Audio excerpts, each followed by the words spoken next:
Support for podcasts comes from Milwaukee School of Engineering Center for Professional Education, offering courses in AI machine learning, project management, and more. Program information at msoe.edu/CPE.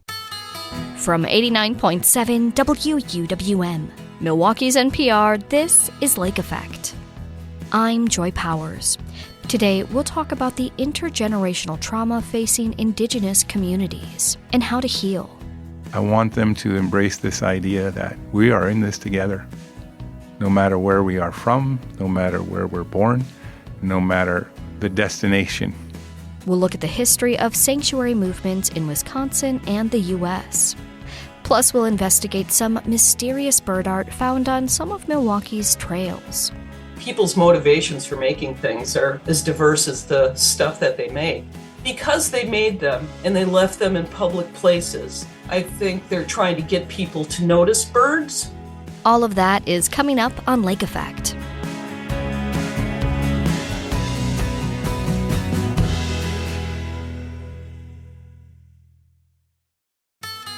This is Lake Effect from 89.7 WUWM, Milwaukee's NPR. I'm Joy Powers, and thank you so much for joining us.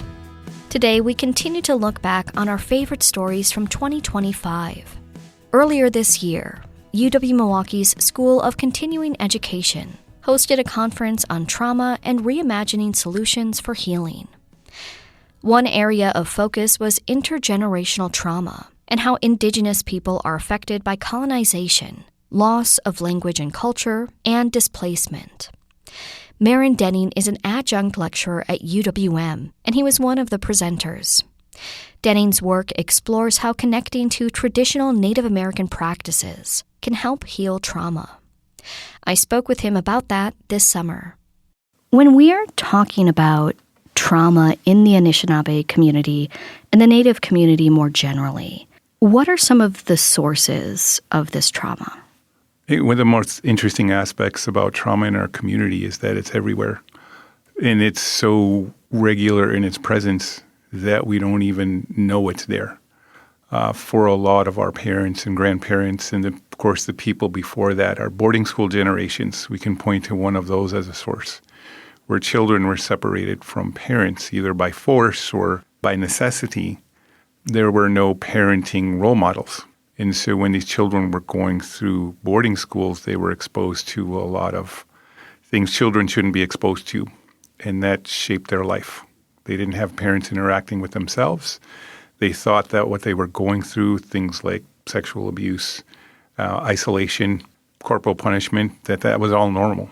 And that changed our entire society. There was like a cut between what we knew to be as parents into a new model of this is how we behave with each other. And when we enter those places, for a lot of our elders, for a lot of those folks who went through it, it is very much about, I'm going to be quiet about it. You don't talk about it. It's impolite. It's not places that we speak about. So it's hidden. And these sorts of patterns of behavior began to replicate themselves in our homes.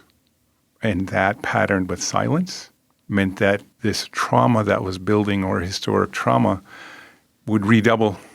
And of course, we now know that historic trauma can be passed down in the DNA of children. So not only are we being exposed to it as we're growing up without any words, but there's also an inheritance through DNA that this trauma becomes so normalized that we think is a part of everyday life, and that this is what it is to be normal, when in fact it wasn't. Yeah. To take a step back, when we think about intergenerational trauma, how does that manifest itself in our Native communities? What does that look like today? There are so many examples in our communities about what historic trauma looks like. And for me, and what became normalized for me, let's take, for example, the idea of young people and the loss of life. Let's look at our older people and the loss of life. Most recent example would be our pandemic. When we looked at that, we know that right here in Milwaukee, Native Americans were number 2 in transmission and number 1 in fatality. What that translates to is young people not just losing one grandparent or one aunt or one uncle, but a multitude of them.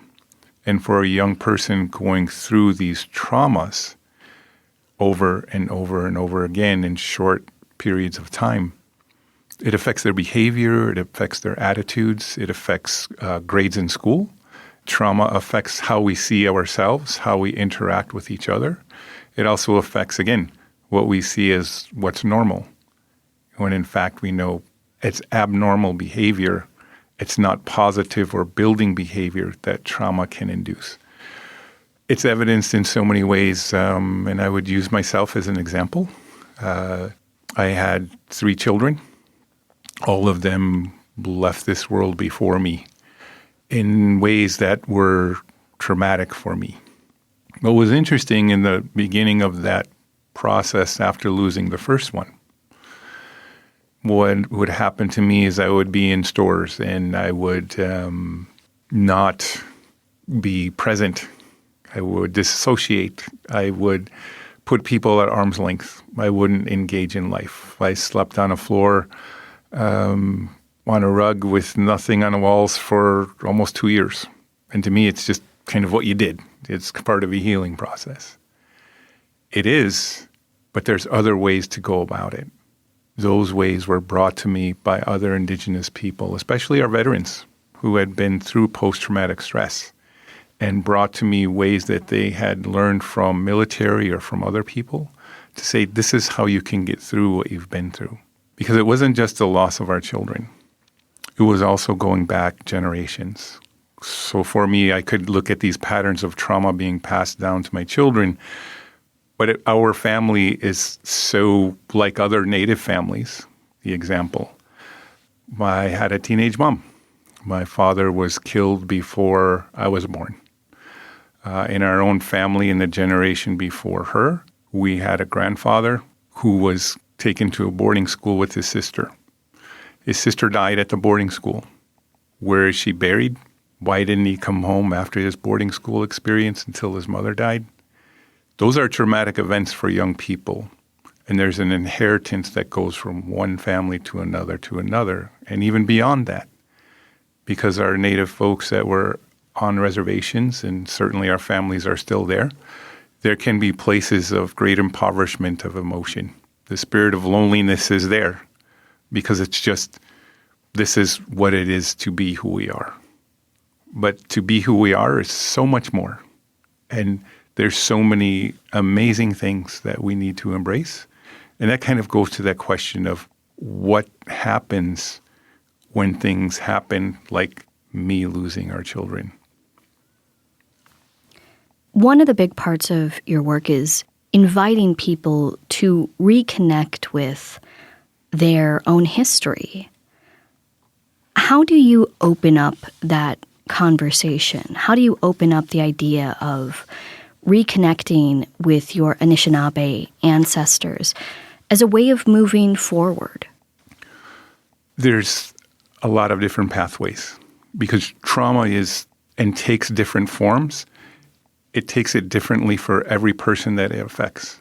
So the path of healing for someone will always be different. And it's usually not a straight path towards healing. I've done this thing and now I'm moving forward. So for example, to reconnect with culture, to find ways of healing and to move through the things that have harmed us in our life. We can look at regaining our languages, which is a very large and amazing movement in Indian country right now. So people learning language, learning to understand the world differently than what it teaches us. Individualism would be an example.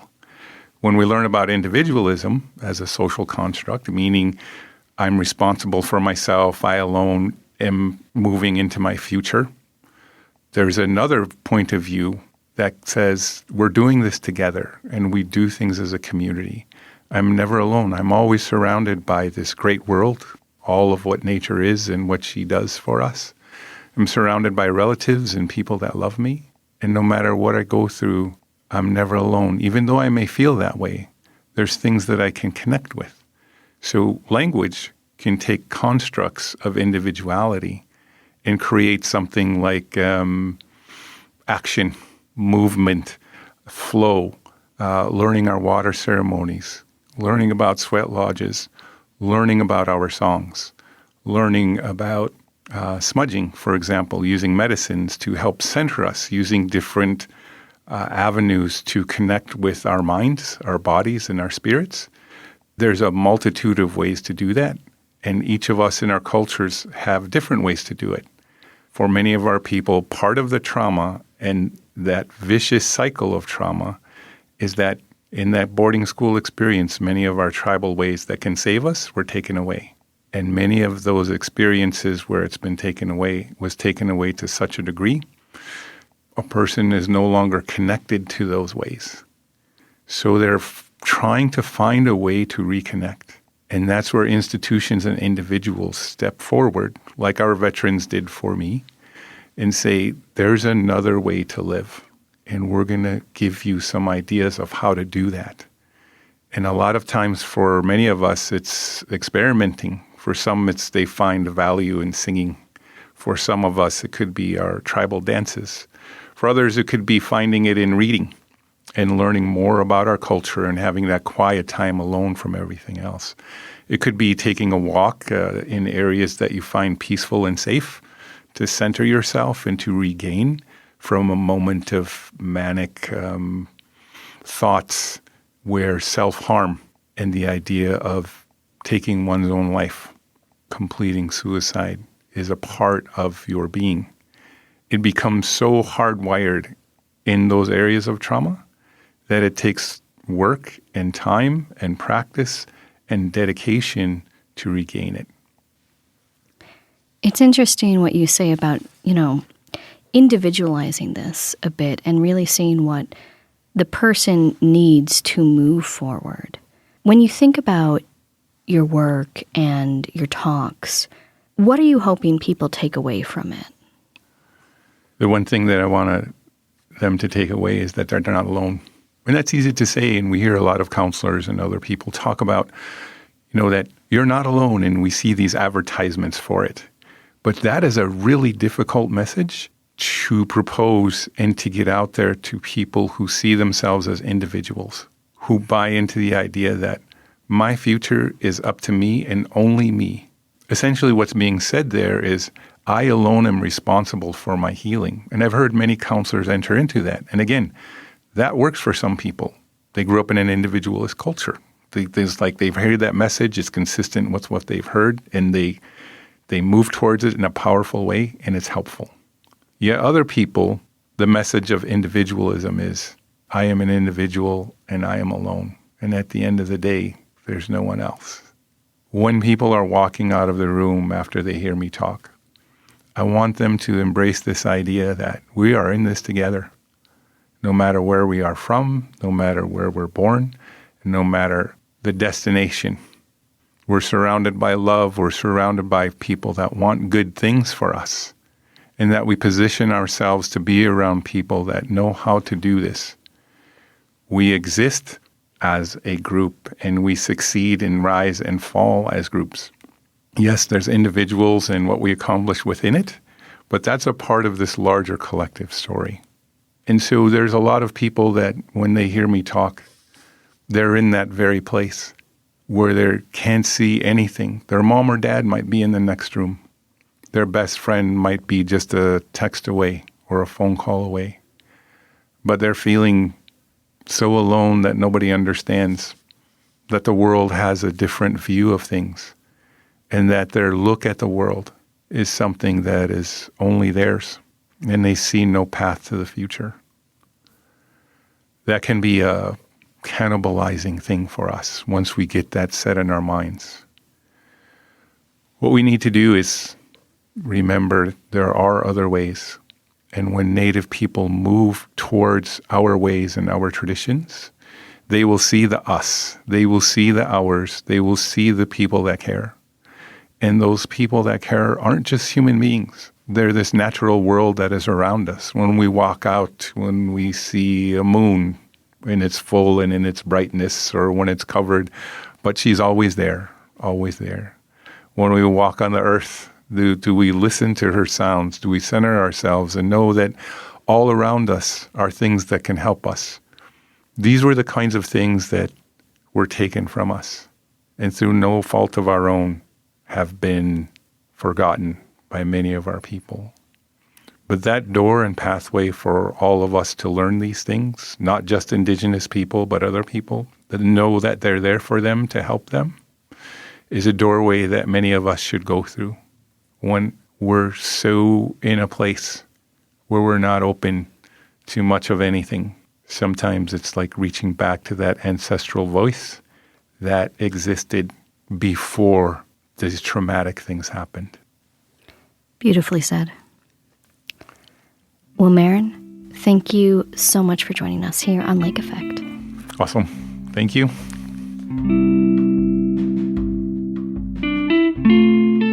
Maren Denning is an adjunct lecturer at UWM.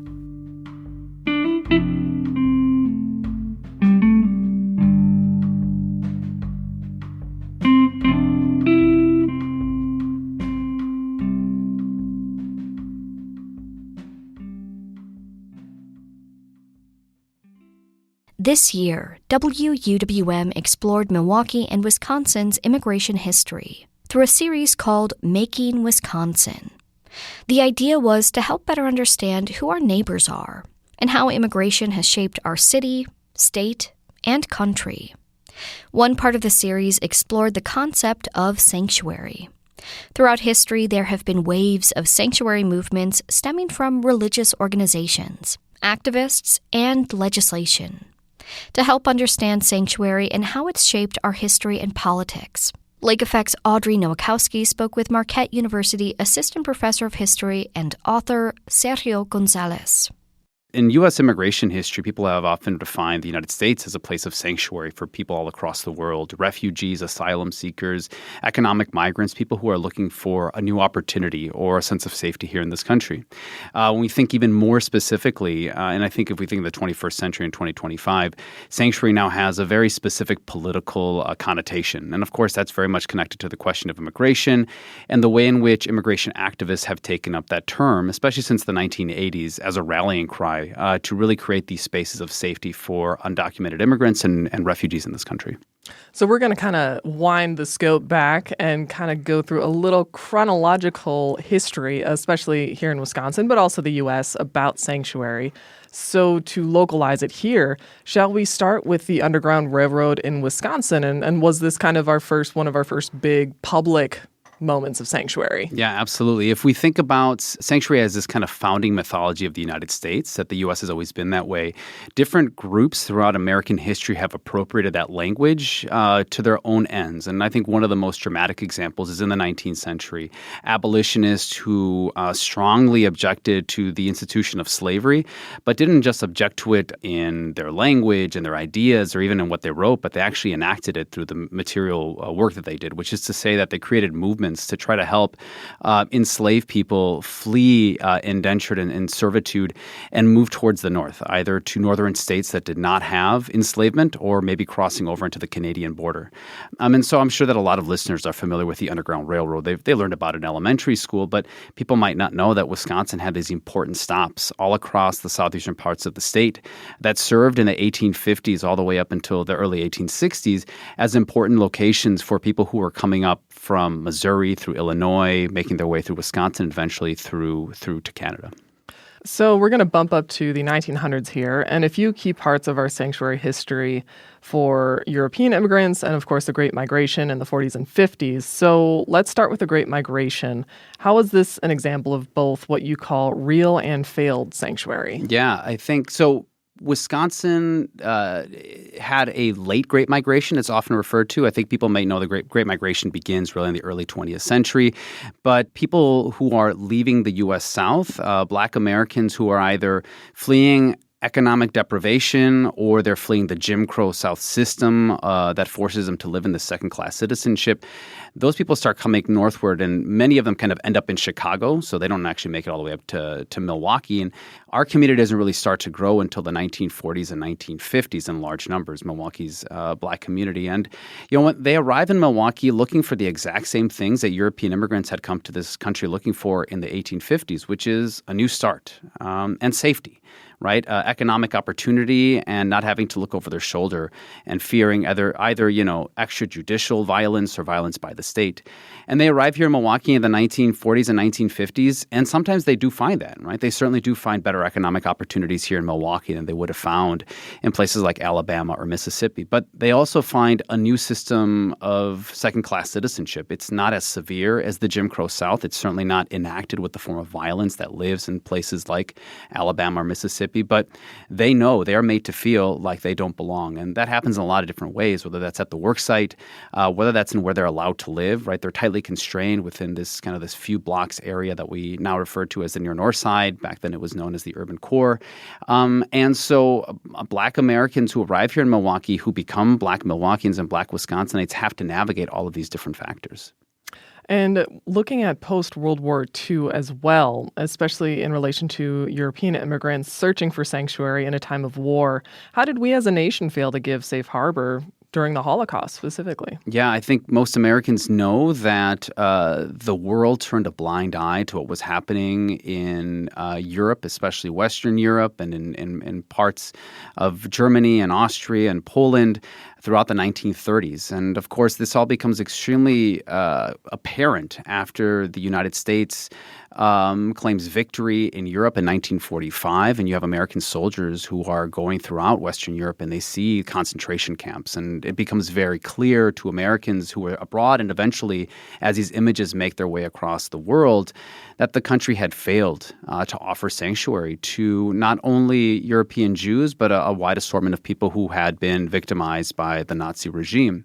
And so there's an acknowledgement after 1945 that the world needs to do better, right? And so when the United Nations is formed after World War II, one of the most important things that they do is to establish a set of standards for how the world is responsible to deal with refugees, right? They set up this very clear standard on who is a refugee, and then the obligations or responsibilities of nation states to offer these people a sense of sanctuary, a sense of safe harbor. The entire concept of the refugee is kind of developed as a legal category after 1945. And, after that period, then the United States kind of haphazardly works their way trying to understand what's their obligation to this. The U.S. does not sign on to the UN human rights standard of what a refugee is in 1947. In fact, they don't adopt that fully until 1980. And one of the big reasons for that is the United States wants to be able to do their own deciding on what a refugee is and who they're going to bring into the nation. And so after 1945, the Cold War era, the United States continues to kind of work through, who is going to be allowed into this country under this idea of a refugee. So you mentioned the 1980s, which is perhaps the next biggest and impactful wave of the sanctuary movement. So can you explain why this period is so important when we're talking about sanctuary in modern history? Yeah, the 1980s is a period where sanctuary becomes a rallying cry for a growing movement of religiously motivated individuals who are working out of houses of worship, who see a growing number of people arriving from Central America, specifically from El Salvador and Guatemala. And these are people who arrive at the U.S.-Mexico border in the early 1980s, bearing very clear marks of the revolutions and the civil wars that they are fleeing, and specifically these repressive regimes that are sending death squads into rural areas, into urban spaces. And so Salvadorans and Guatemalans arrive at the U.S.-Mexico border. They try to avail themselves of the 1980 Refugee Act, which is this new piece of legislation that Congress has passed that has brought the U.S. into line with international human rights law. And that basically stipulates that if a person can demonstrate a well-founded fear of persecution in their home country, they should be allowed to stay in the United States. The problem is that Salvadorans and Guatemalans witness a 97 to 98% rejection rate of their asylum applications. And so you have churches and synagogues in the U.S.-Mexico borderlands. They see this happening. They're asking, why is this going on? And they quickly realize that this is all politically motivated. The Reagan administration is refusing to acknowledge these people as refugees because they would then have to acknowledge the United States' role in destabilizing those countries in the first place. Because at the same time, the U.S. is still sending hundreds of millions of dollars in money, in military support, in training to these countries. And so churches and synagogues decide they have to do something about it. In 1982, in Arizona and California, the first churches declared themselves places of sanctuary for these Central American asylum seekers, and they do so knowing that they might be seen as breaking the law by the federal government. Pretty soon that movement spreads all across the country, including here in Milwaukee. Milwaukee becomes the host to the first Latino, the first Black, and the first Jewish houses of worship to become sanctuaries for Salvadorans and Guatemalans during this era.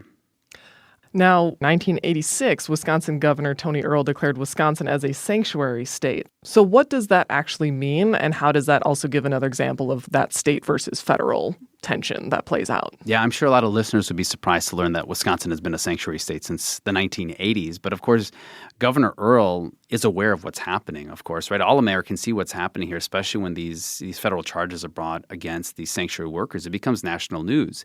And Governor Earl feels an obligation as an elected official here in the state to recommend that Wisconsinites get involved in this work, right? He also believes that the Reagan administration is in the wrong for sending hundreds of millions of dollars to Central America. He also believes that the Reagan administration is not fulfilling its legal obligation to offer these people asylum in this country under the 1980 Refugee Act. So in 1986, Governor Earl, in the middle of the campaign season, right, re-election, and he decides to declare Wisconsin a sanctuary state.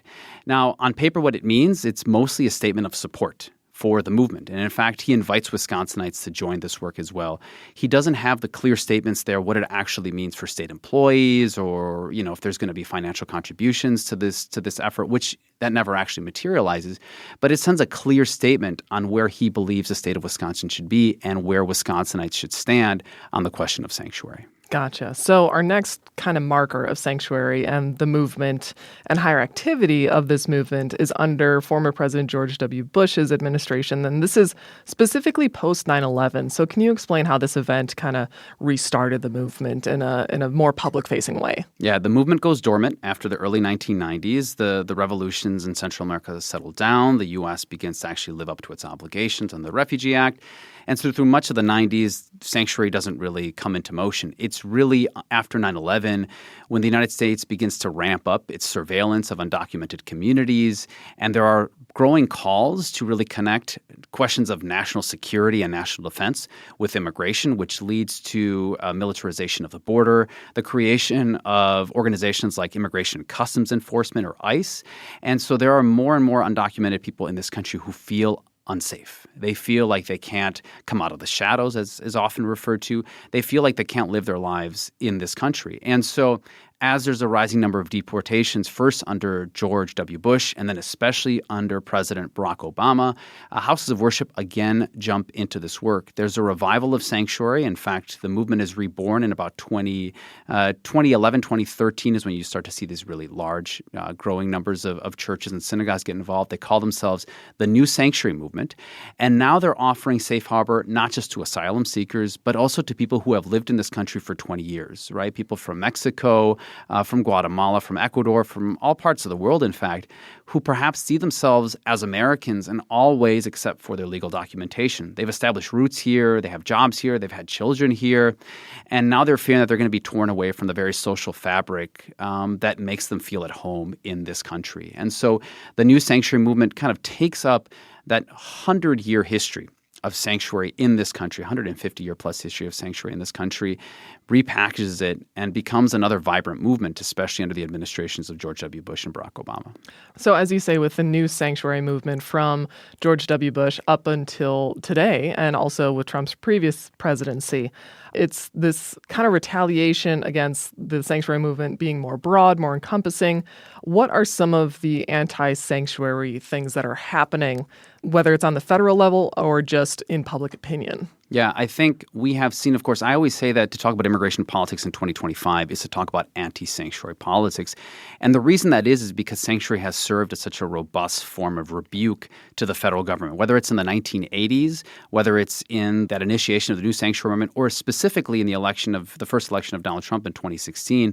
In 2017, we saw this kind of prairie fire spreading across the country, right? It was sanctuary kind of growing not just in religious spaces, but also in secular spaces. spaces. So the growth of sanctuary cities and sanctuary states, as local municipalities made the decision to tell public employees to not participate in immigration enforcement.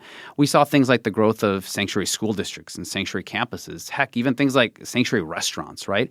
And much of this was often a form of messaging to say that this is a place where we welcome immigrants regardless of their immigration status.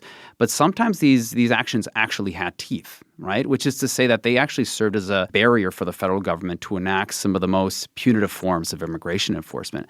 So if it's an effective form of rebuke to the federal government, we might expect there to be a counter-movement towards that. And of course, in the last 10 years, we have seen the growth of these anti-sanctuary politics. In fact, Donald Trump in his second election here made sanctuary one of the cornerstones of his work, right? He has gone just very, very hard against sanctuary cities. During his first term and in his second term, within the first few hours of assuming power in the Oval Office, he signed executive orders in both terms against sanctuary cities, right? Trying to bring to heel these elected officials to force them to accommodate his immigration enforcement standards. And so it is kind of the history of social movements in this country, which is to say that if there's an effective social movement, there is going to be an effective counter-movement towards it as well. We are right now kind of living through the consequences of that. It is much too soon to tell what will be the outcome of this. We do know that across the federal government, whether it's at the executive branch or at the legislative branch, anti-sanctuary politics are gaining quite purchase right now. Well, Sergio, I want to thank you so much for joining me to take a little historical deep dive into sanctuary. It's an important movement, and it's really interesting to dive into how it's changed over time. Thanks for having me.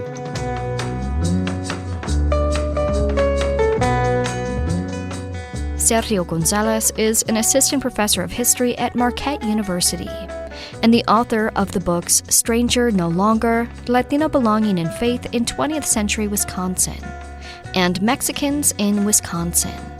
He spoke with Lake Effect's Audrey Nowakowski. In about 15 minutes, we'll investigate some mysterious art found on some Milwaukee trails.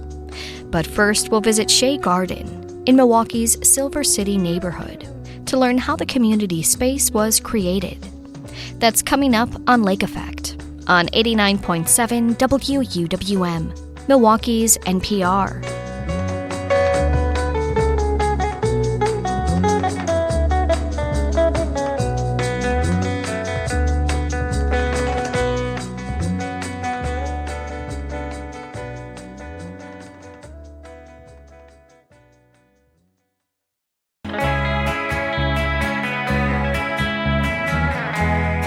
You're listening to Lake Effect on 89.7 WUWM. I'm Joy Powers. How do you care about the little things when the big things are so overwhelming? For a few people in Milwaukee's Silver City neighborhood, caring for the little things is where meaning is made. On the bustling National Avenue lies Shea Garden, a small community park with a pergola, benches, and a variety of native flora.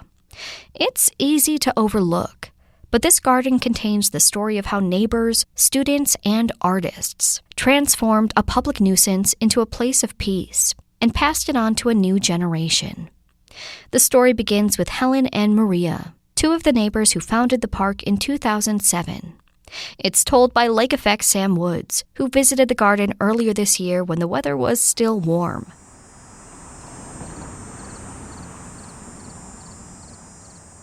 I'm Helen Hermes, and I live about a block away from the garden. Right now we're sitting in Shea Garden, and we are looking at the greenery that's here. In the spring, there are daffodils and tulips that are still coming up from when we planted it, when we started it in 2007. And there's some native plants that have come into the garden, but still the beauty and the spirit is still here. My name is Maria Miramontes. I live a block away from the Shea Garden. And the way that I find out about the project was through Layton Boulevard with Neighbors, by then, now VIA. And part of my part was collecting plants from neighbors and be part of the change. That was a beautiful thing to do as a community. It used to be just a big grassy area with 3 trees in it, and there was a payphone that was next to it as well that we knew wasn't a good thing in the neighborhood. The other part that I remember seeing in the area was dumping site. People just throwing mattress, couches, and you name it. So we thought like that was a nice things to see it. So we tried to find a solution to avoid people to get in mind like still doing those dumping illegal. So make it nice and beautiful that they can respect and see the beauty. I'm Rachel. I was a AmeriCorps Vista volunteer at Layton Boulevard West Neighbors in 2005, 6 to 2007. And I was a community builder, and I knocked on doors, did neighborhood watch programs, and helped people invest in their houses. And I had a special project of Shea Garden. Back then, we didn't have Zoom and nobody was texting, right? So it probably started with, a couple people standing at the park, a couple neighbors talking to each other, and then, one thing kind of led to another. What I remember be part of the neighborhood meetings and nothing to decide what we wanted to see it or how we wanted to see it. That was a big concern because, they said if it's going to be part of the city responsibility, there has to be taxpayer money invested in there, but it was not. So we tried the best we can do it out of the pocket, and that was an inspiration that we can do a space that is not supported by the city. It's more local. It's more supported by the neighbors. I think there was a hot dog place in the valley that donated hot dogs, and someone pushed over a grill. I mean, we were really nickeling and diming to make this happen. I didn't have a budget. We didn't have a grant. It was just really people excited to do something together. And it was immediate neighbors, it was seniors, it was young kids. And just over time, we just did it. And I look back at how much energy I had and how cooperative people were and how we were able to do something with nothing and how cool that was. I was telling Helen when you reached out to me, do you remember that day that we had a bulldozer full of mulch delivered and dirt delivered, and 10 of us just had this mountain of dirt and mulch, and that's how we started making the beds, right? That's what you had to start with. And we just spent all day doing that, and people just volunteered to do it, and how wild that is that we did that.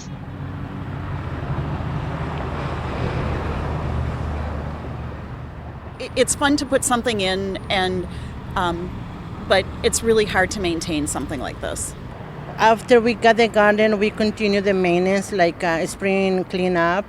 And then the summertime when it was really hot, and I remember Helen bring the hose to water the plants. So we tried to find ways to keep watering the plants, and that was a big challenge for that. And I think since we created that garden, that was one of the challenges, how we're going to do the maintenance. But I remember bringing one or two neighbors along with Jose, my husband, to come and do a cleanup. Just brush in here and pull the weed there and make it nice, and maybe on one weekend. I went and saw people who had gardens. One, they'd donate. Two, they would know what they were doing. And Howard resisted me for months and months and months. But he finally came around and gave me a nickname, PIB, pain in the butt, because I was so persistent. But he was, I don't think we would have gotten where we were without him. The first years, I think we did a really good job of maintaining it, like Maria explained. But after that, when people started moving away and people just started getting busy with their own lives, it was Howard did a lot of the maintenance himself, and he was continually buying plants to put into the garden. And in 2015, he had a stroke, and it was really debilitating, and he couldn't do it anymore. And I think that's when it really started to kind of fall apart.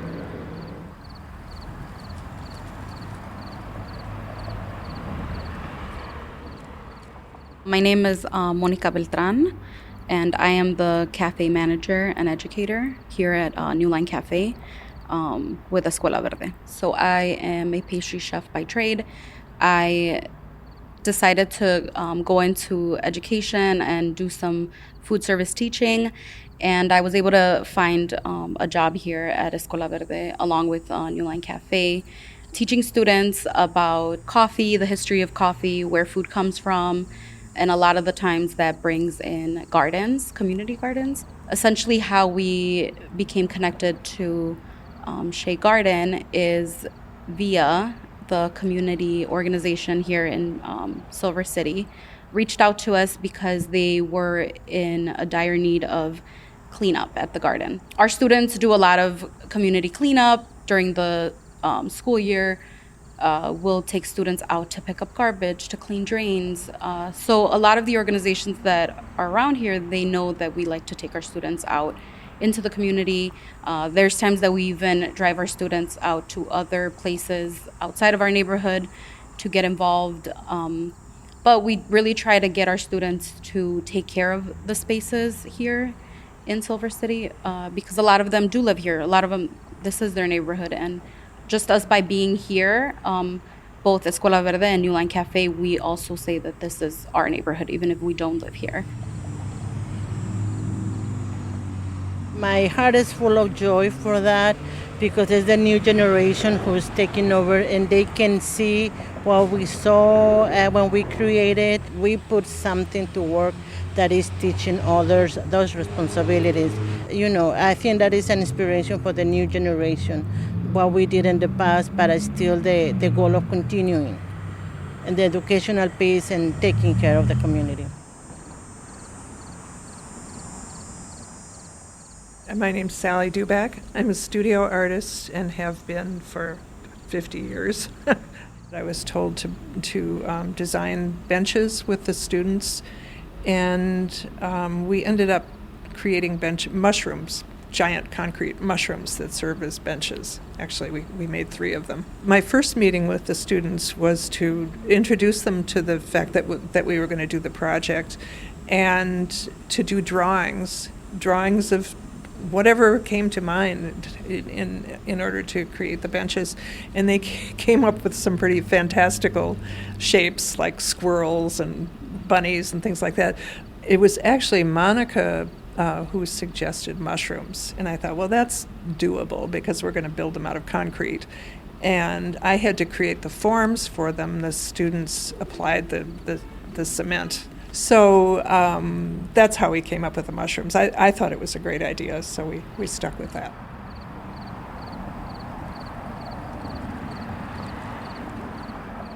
My name is Antonio, and I'm pretty much working at the cafe over the summer to earn money and have more experience doing barista.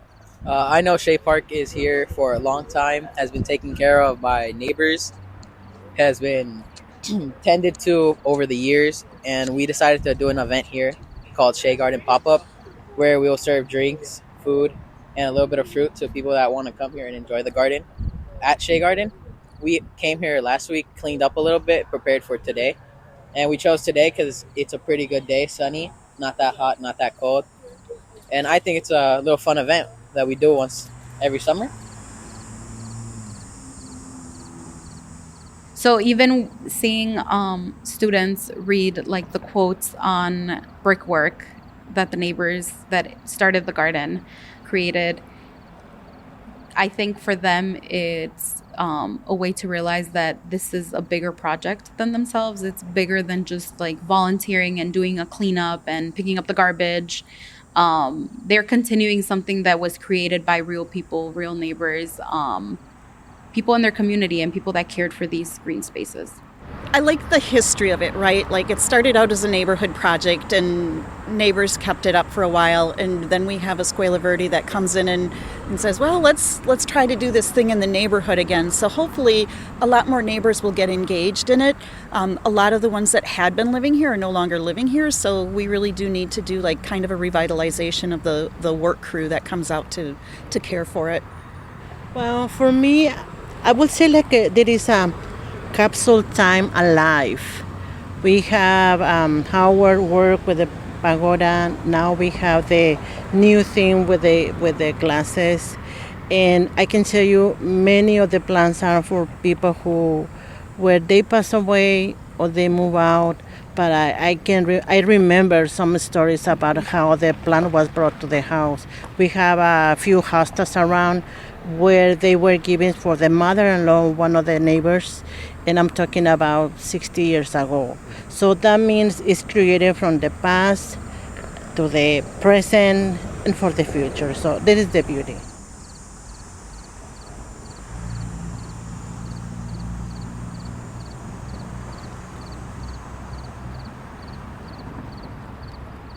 That piece was produced by Lake Effect's Sam Woods. You can visit Shea Garden at the intersection of National Avenue and Shea Avenue in the Silver City neighborhood of Milwaukee. And did you know you can listen to Lake Effect as a podcast? Search for Lake Effect wherever you get your podcasts to download and listen on demand. Some mysterious art was found in Milwaukee this year. We'll look into it next on Lake Effect on 89.7 WUWM, Milwaukee's NPR.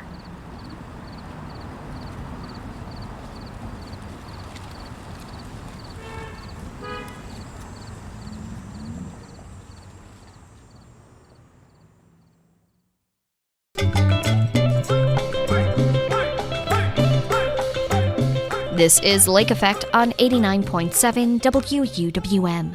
I'm Joy Powers.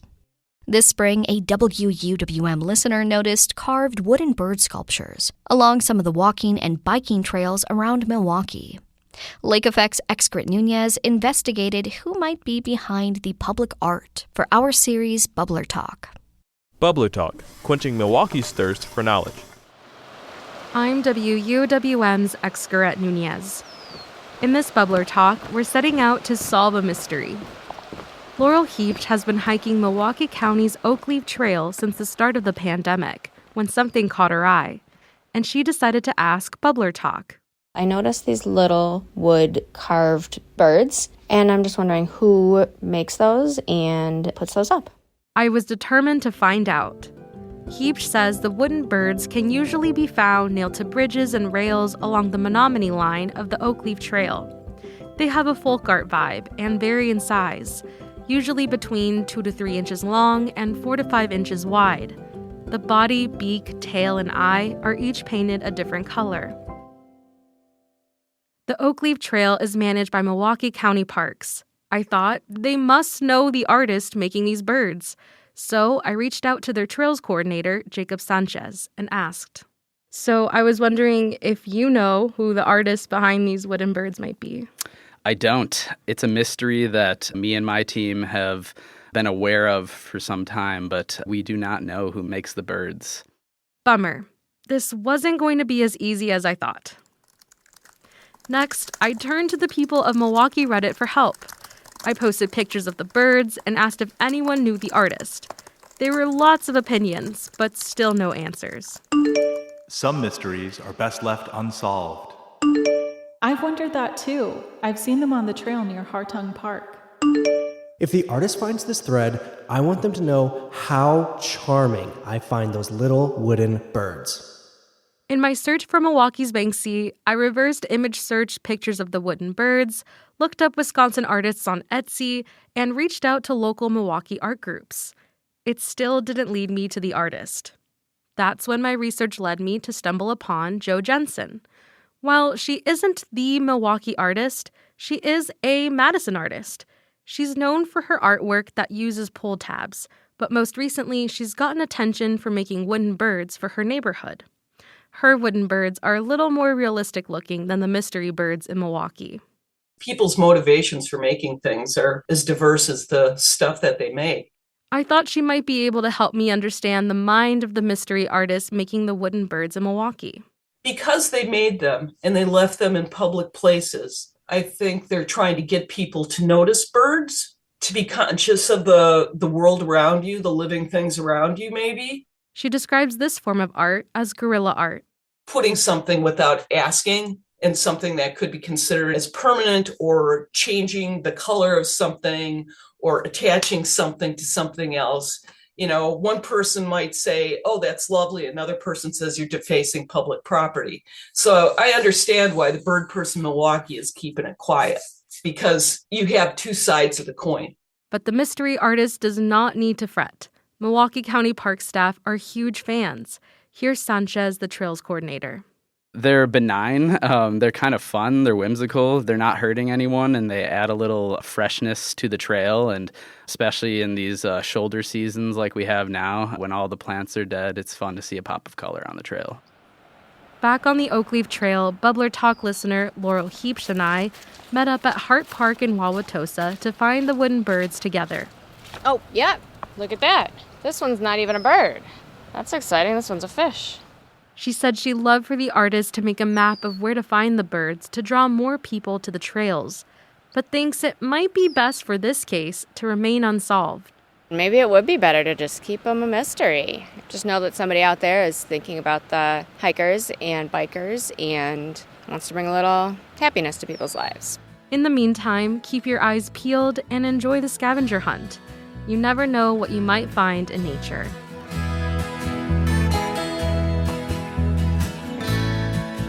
That piece was produced by Lake Effect's Excret Nunez. You can find all of our Bubbler Talk stories from 2025 at wuwm.com. And that wraps up today's show. I'm Joy Powers. If you missed any of Lake Effect this week, you can find all of our conversations at wuwm.com. If you'd like to take the show on the go, you can download the Lake Effect podcast wherever you get your podcasts. Tomorrow on Lake Effect, we'll bring you some of the housing stories we've done in 2025, including a look at how the Milwaukee Community Land Trust helps get people into affordable and stable housing. Thanks so much for joining us right here on listener-supported 89.7 WUWM, Milwaukee's NPR.